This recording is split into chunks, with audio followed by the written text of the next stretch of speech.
Hello, welcome back to One of the Force Stars podcast. My name's Phil, of course, and welcome back to our Clone Wars show. I'm joined, as usual, by Dave and George. Good evening, gentlemen. Hello. Good evening.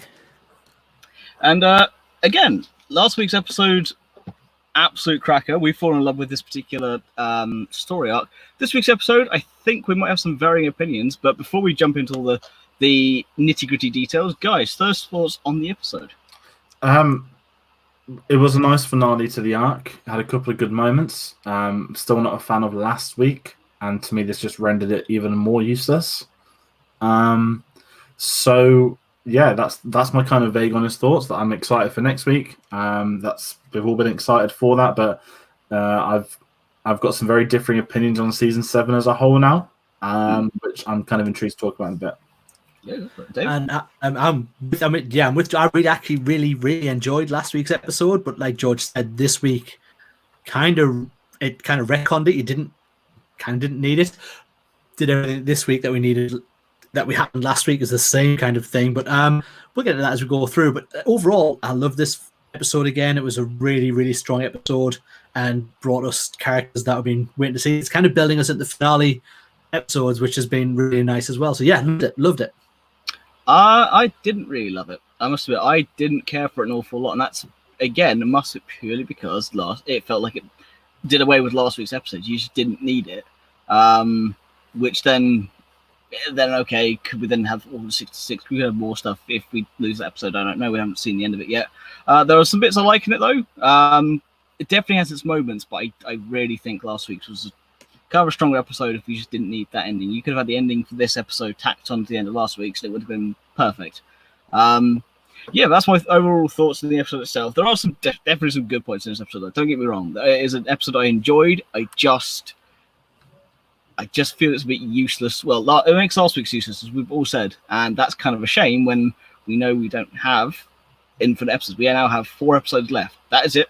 We have 4 episodes until the end of season 7 of Clone Wars, which it's a shame. It sucks, and we've had to wait so long to get it, and now it's all going past so quickly, especially when the 3 of us have nothing else really to do apart from watch it. Yes, might as well crack into some of the details itself. Of course, last week's episode started and ended with them in prison, so this week's episode started with them still in prison again. And again, it's the story of them breaking out of prison.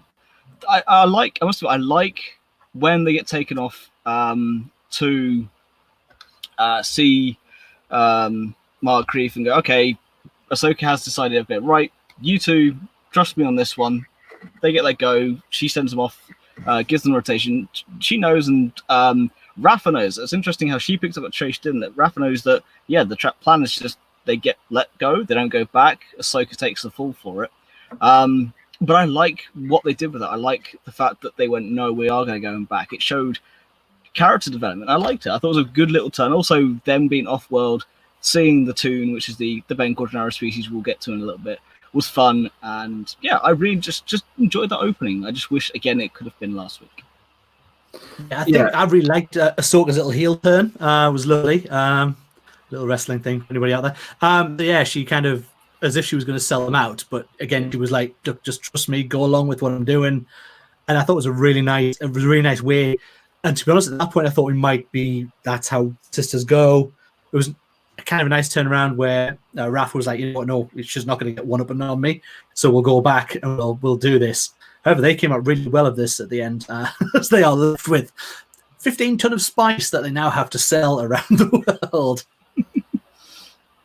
I didn't mind it. My gripe with this, I loved when Ahsoka saw the mountain stuff. I can't remember if this was at this moment or a little bit later on. I absolutely despise the reveal of her as a Jedi to the sisters. Is that jumping ahead too far? No, that's when they're back in front of the Pikes the next time. Okay. When they go back. Yeah. But no, yeah. So it's the whole arc's been about them not liking Jedi. Ahsoka's kind of ashamed of her past and feels for them. And you're not expecting a big reveal, but the fact that I feel that Ahsoka should have been the one to tell them, it felt really, the villains say she is a Jedi after all, and they're like, no chance. And I don't know, I feel like it's killed momentum of a few episodes to have hidden that from them. And not even hidden it, but for it to be a passing comment, and then it's all hunky-dory like 2 minutes later. that was a bit like, okay, we had some really good stuff in last episode with obviously the story of the parents and that, and the questioning the Jedi, and they give the silent treatment for less than 30 seconds. It would have been nice to have it as sort of that beginning part in the prison cell before they got taken off, where you're like, look, guys, I know we're going to have to get out of this, so I'm going to have to reveal this to you now after you told us I'm a Jedi, and gone into it from there. And then it would have also made it really nice, Rafa's reaction to the plan of just going along with what she said and then taking them back would have had a bigger meaning knowing that she was already a Jedi and going back for her as well. I think it would have been a really nice touch to have, rather than as said later on where it got dropped out by the big bad of the episode. Not the biggest bad of the episode.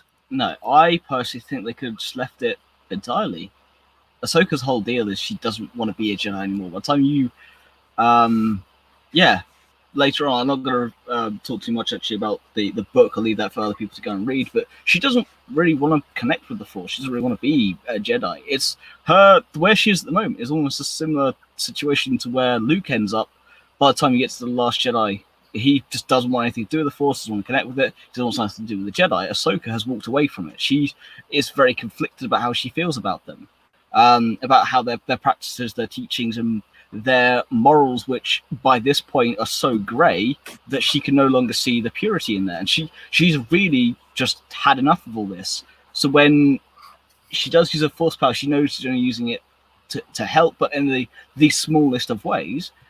This then feels the big drop of, okay, she's a Jedi, and she just goes, yeah, okay, whatever, and cracks on with it.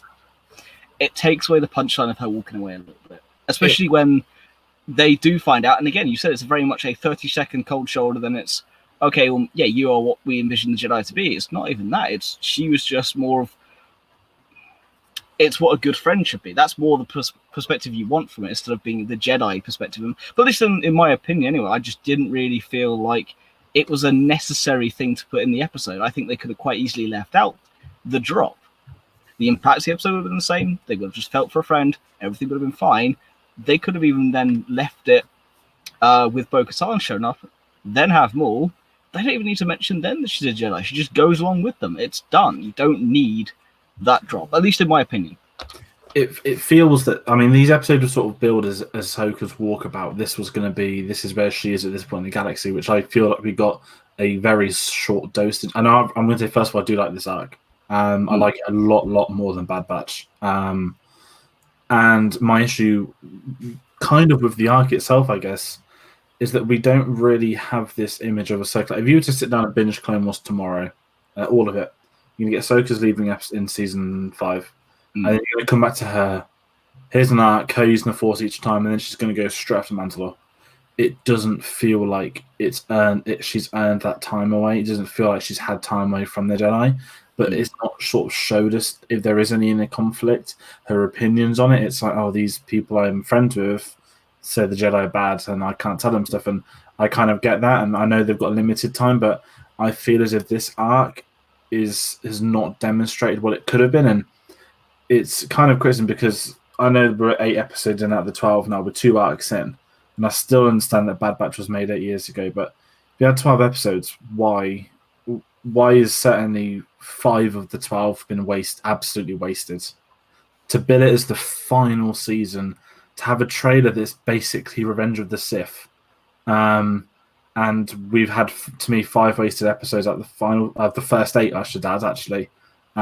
It's quite not disappointing because I don't want to come across like one of those, but I feel there's been a big missed opportunity, and I've got all the faith in the world for them to get this next arc right. But if this feels rushed, if this doesn't hit, which I think a lot of people need it to and think it will, and I should do, I think you're going to get the boring, repetitive keyboard warriors out in there, dozens, and I don't know. I feel right now that, you know, the season just doesn't feel like a season. If you look at sort of the first 2 seasons, it's like, here's a load of stories within Star Wars. This is what's happening in the world. Then when you get season 3, you get a bit of meat. You get like the Mandalorian arc coming in. Season 4, you get a sort of continuous story across the season. Season 5 is just phenomenal. Season 6 is, here is just everything we can give to you, and this is all going to impact Order 66, the Force, Yoda, all of this stuff. And season 7, the final one, it's felt so sort of, it didn't feel like a final season. And I think there's been a big thing. I know I've really waffled, like this is going away from the point I was making, but I feel as if there's just something completely lacking for a final season right now. And given us 4 episodes left, which is the 4 episodes we all want, I don't have that excitement I had coming into episode 1 7 weeks ago, or the others. I just feel like there's been something really big missing from all this. I can agree with that. I think you're right the way it's felt that it's now, because you're right, Bad Batch was brought us and we already kind of had it in the background. That went with that because they had automatics, and we're right, this is what we can do now. Great, we've got it. But I think you're right with the circus story from where it was left off. I just don't think there's been enough, like you said, enough time off for her, like to be then just drafted back the way she has, to rush straight back in and know that she's going to come in.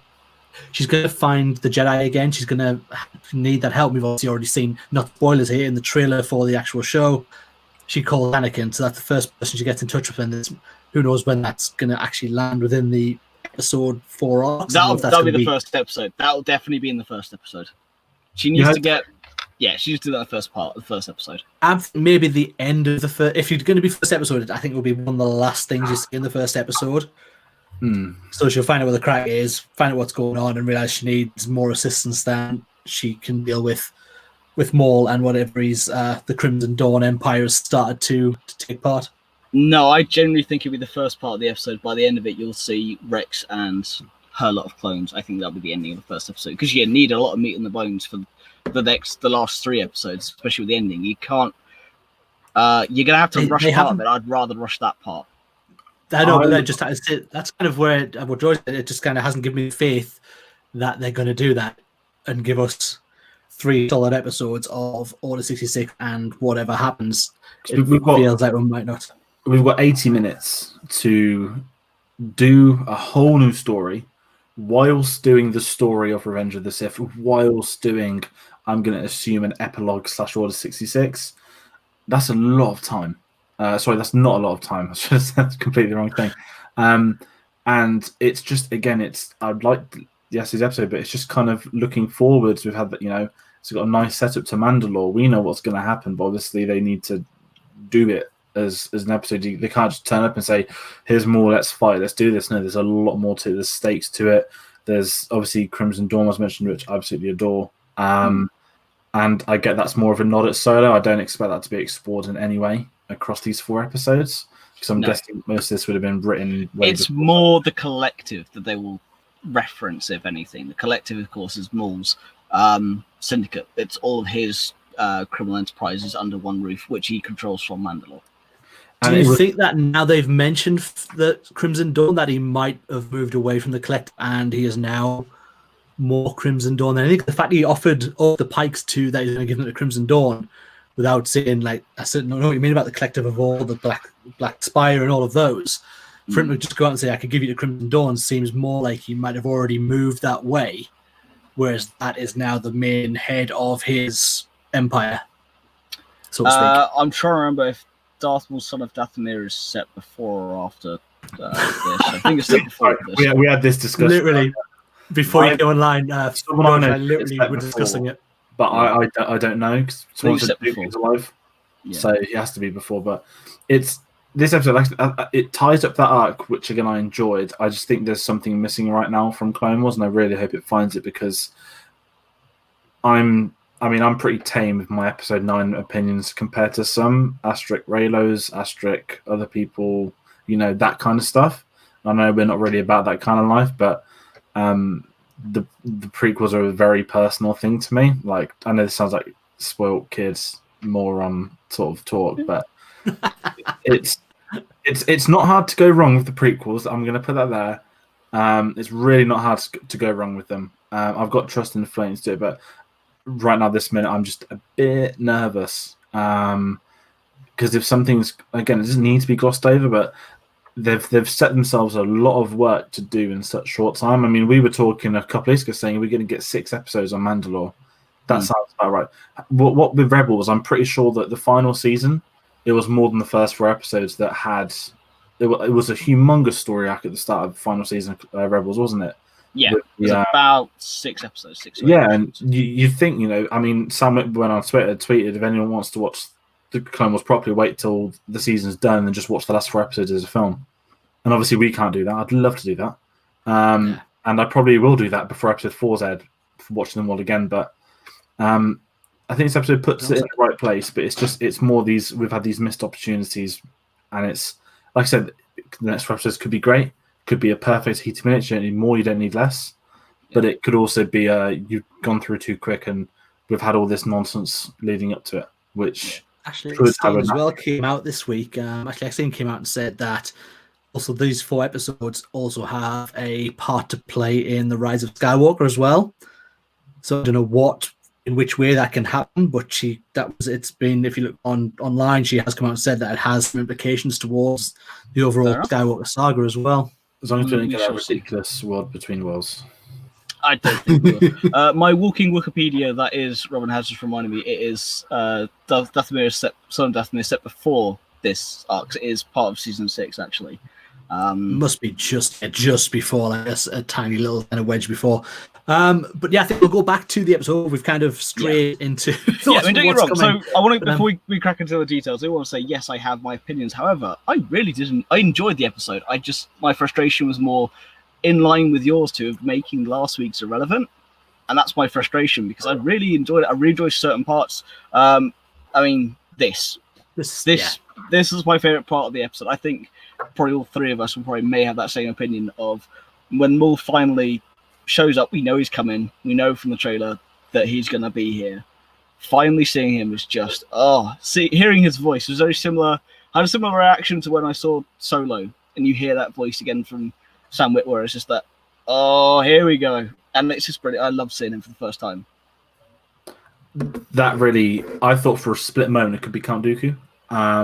Just in that, whenever you get a cloaked figure in Clone Wars on the holo, it's normally Dooku and some plotting. And I love the fact that Maul sensed her as well. Like, I know there's a bit of noise, but there was something like, this is going to be very interesting. I didn't expect him to be in this episode. I thought it was all going to be done through the Mandalorians, being like, oh, look how bad. That's why I really liked this little cameo. Yeah, and this cameo is perfect because that helps set up next week, because we know he's in this gangster mode. We know they're afraid of him, which is always more important. There's one thing having someone on like a hologram, but for them to be terrified and explain that as well, that adds that little bit extra dimension to it. So I didn't expect it, and that was a nice thing. And for Ahsoka to hear it too, not for it to be, here's you as the viewer watching it, here's the character listening in, I think that added a bit more to it. So I think that really went in its favour. One thing I was disappointed by, the prison break, to make last week even more irrelevant, the Mandalorians didn't even break them out. It was like, we're just going to stand outside the building and wait for someone to come out, maybe? Oh, you're not very good at Mandalorians, are you? You're just sort of standing there like... it just made... I mean, like I said, I liked 2 scenes out of last week, but it just felt to me, again, not going back to what we just spoke about, but it just made last week, I think, even more wasted, that we had this full circle, and after all, we didn't even need anyone to help them. They were just let out to go and get this. What kind of drug baron dealer just lets them... You've betrayed us so many times, let's just let you out again. I know he says, I'm going to probably die too, but you think, it's showing how desperate he is. So that's more the point there. It's showing how desperate he is. Apparently, me saying how desperate he is activated Siri on my phone. I have no idea how the hell that happened. Other smartphones are available. No, it's showing his desperate plea that he knows that Maul will crush him. He knows that his enterprise is relying on these shipments. His life is relying on these shipments. And that's the thing. It's that showing there's always a bigger, badder guy behind the big bad guy you're looking at. There's always another one behind that. There's always a bigger fish, yeah. And Palpatine knows even behind all that, and there's just so much extra going on. So I like the fact that he is that desperate. I love that, and it was kind of in the series. She was kind of saying, like, "Look, it was like, do you think he knows?" He goes, "He always knows." It's just like in the background that it's going to be going on. Like, it was a really nice touch that he knew at that point he was talking about Maul, but then for Maul to kind of show up and be there and in his full, "I'll give you the Crimson Dawn if you don't do this," and It was a really nice line. It was really nice to hear the words Crimson Dawn, it being said because it was in so I really, really liked that they brought that in, and it kind of again just ties the universe a little bit more together. It was a really, really nice moment. But seeing Maul was well, by far away the best moment of the episode for me. Was his cameo was really good. It was strange to see in that though, Ahsoka mentioning Maul by name. They've never met throughout Clone Wars. They never came across one another. The only link I could find is I've checked this out. I did research. So in Clone Wars, they never crossed the path, but when Bo-Katan rescues Obi-Wan and releases him, I think, is that season 3? Obi-Wan's there and he's in the red and black armor. Oh, she tells him to go back to the Republic and tell them what's happening on Mandalore, which he says, if you do that, there'll be a Republic invasion of Mandalore. She then says, well, at least Maul will be dead and Mandalore will survive. And I can only suggest that's when Ahsoka has heard of Maul. But other than that, they've never, might be outside that in the books and things, but in what we've seen, like visually, they've never crossed paths before. So I found it a bit unusual for it to be like, oh, Maul, and then know who she was looking for as well. That when Duchess Satine died? Sorry? No, Duchess Satine, no, was not taken away Maul. That was by the... Satine was killed by Maul. Yeah, that's what I'm thinking. Was that season 5 or that one then? That's the thing. We had this, this massive. I'm sure it's season 3 when with Death Watch. Or is that when they're on the little moon? Around then, because it's not actually Mandalore, is it? It's but yeah, that when all I know is I went back and just watched a couple of clips on sort of YouTube to catch up with kind of the story to see if Ahsoka and Maul had crossed paths before. But the only mention I could find was this moment of Bo-Katan saying, "Look, get back to the Republic and tell them what's happening on Mandalore." I think what is kind of what season 5 apparently. Yes, we're getting some clarification. It is season 5 that happens. It's kind of what I mentioned earlier that we had these, like I said, there was so much going on in all these other seasons, and if you actually look at Clone Wars, except the fact there's an obvious Clone War taking place, the biggest sub story of Clone Wars is Mandalore. Everything about it, from a planet you've seen evolve from this peaceful place to terrorism to Maul taking over to the Emperor taking Maul away to what we're going to finish with. Mandalore is one of the biggest subplots of Clone Wars as a whole. And it's right that this series finishes in an arc with it, but again, it feels wasted that they've got to explain quite a bit to see where's the planet at when we get there next week. But it is why when we have the line in the trailer of him going, Lady Tana, I was expecting someone else, is because Maul's expecting Kenobi. That's because Ahsoka and him have not crossed paths. It's going to be interesting to see what happens when they do. It also then sets up for Rebels, of course, when they do meet up again. Yeah, absolutely, yeah. It's kind of unusual to go into a place as well now. We kind of know how the battle is going to finish because obviously we know, spoiler alert, both characters make it through. So it's going to be really interesting to see whether Order 66 is what kicks in and then stops that battle. Is what my own personal thought. That might be what happens. Yeah. That Order 66 will happen and no longer will the clones be beside Ahsoka trying to help her out. Yeah, I'm in the same vein. I think we had that shot in a trailer of Maul doing the Force on a clone. I think that's going to be something Order 66 related for him to sense what's going on. But I'm also wondering if he's aware of the... I mean, we know that Dooku's obviously fully aware of Order 66, but it does make you wonder if... I don't think Maul is. Maul... he's well out of the loop by now. Maul's out of the loop for years. And Palpatine doesn't reveal all his plans, not even to Dooku. No, I mean, Dooku's got most of it, though. He knows all about... Yeah. I think Dooku knew kind of... You could see it when Dooku gets killed in episode 3, how shocked he is at how it's now playing out. This is not the way he saw it going. Yeah. Dooku's wise, man. I think Dooku would have gone to kill Palpatine the moment that Clone Wars was ended. I reckon that was Dooku's plan. Yeah, which is one of the reasons why he wanted Anakin, because he was the most loyal, and he was a friend that he's known... Well... friend that he's known for years. No, Maul's well out of the loop back in for episode 1. By the time he was dead, well, by the time Obi-Wan cut him in half, he was gone, didn't know anything. Palpatine moved on.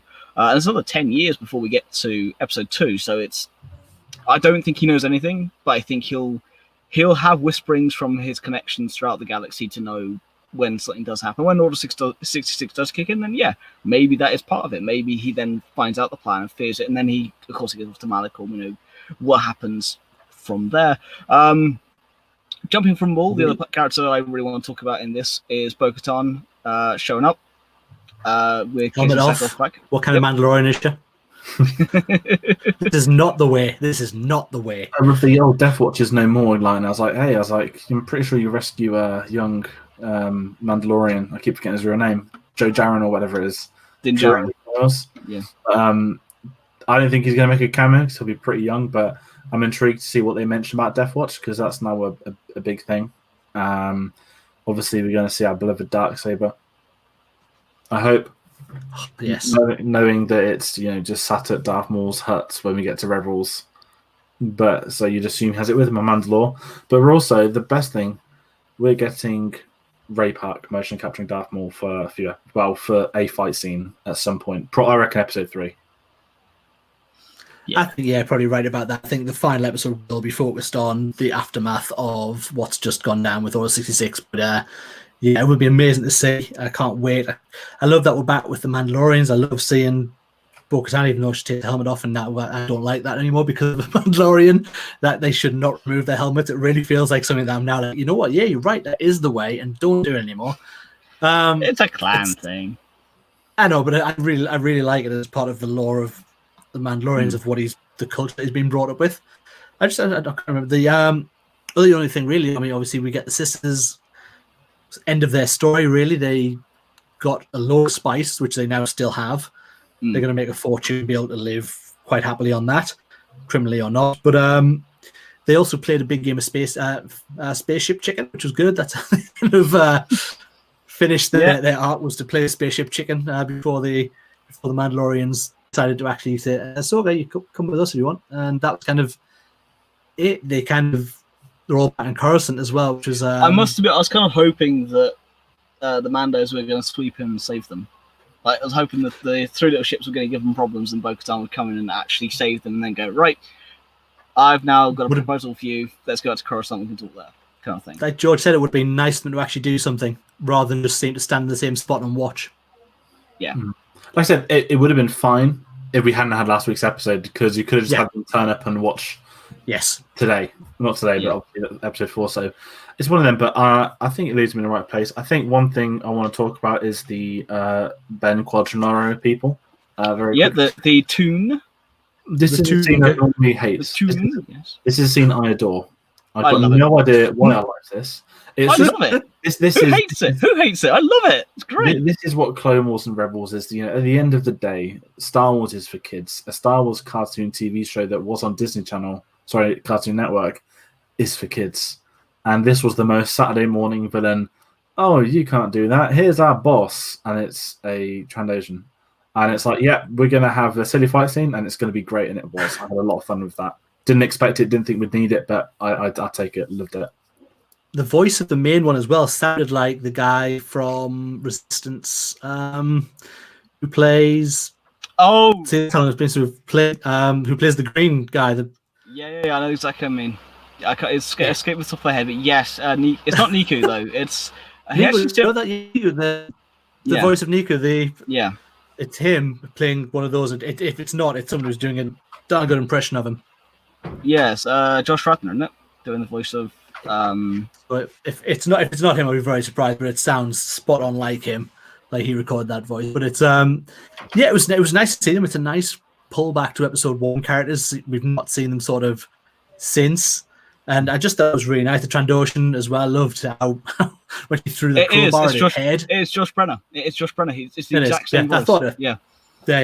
So when she hits him with the crowbar and it just bends over his helmet, I just thought that was really nice. But the little fight game was nice to give them something to do, because otherwise the sisters were kind of not. I must admit, really also, so the episode. Robin's points out, he says actually makes an actual Velociraptor noise. If you actually do listen to it, yes, when Rafa kicks him in the gut, he does make a Velociraptor bark. It's quite hilarious. You guys can rewatch it. I watched it. I was second. That's replayed it for 30 seconds. That's a Velociraptor. That is okay. Fair play. We know they still sound clips here and there. Of course, last week we had the Wilhelm scream back, which is lovely, and this was just another little funny little time. But yes, so you were right. It's Josh Brenner who does the voice of Niku, also does the voice of the Toon in this episode.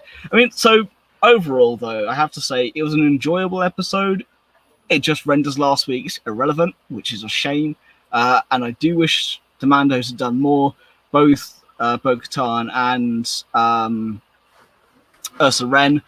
Be kind of cool to see what they do next week. But my view is now further on next week and the next 4 episodes, the finishing off the Clone Wars.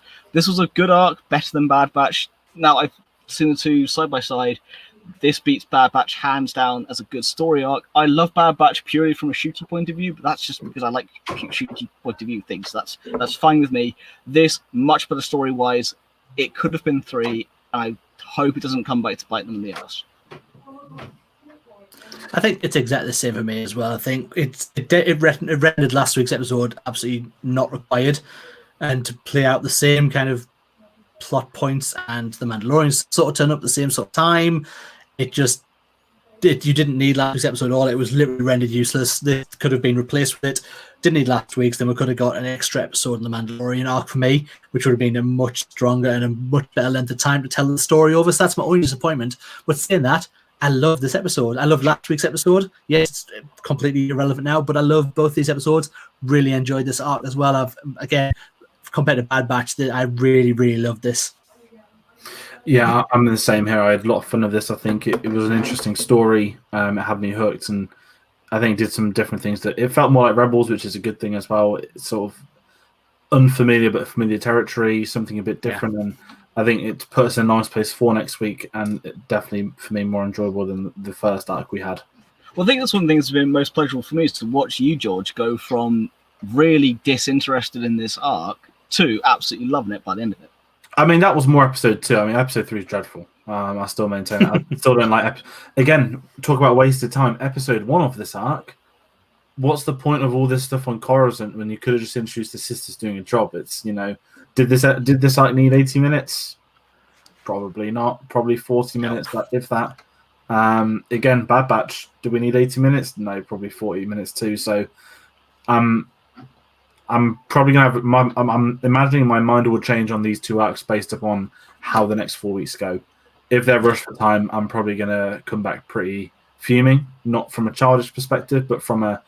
You had 12 episodes, and this is some nonsense we had before. Because there's a lot riding on the next few weeks. And also, when people were getting excited at Celebration last year, when they dropped that trailer, people weren't excited for the Bad Batch or Ahsoka on her own.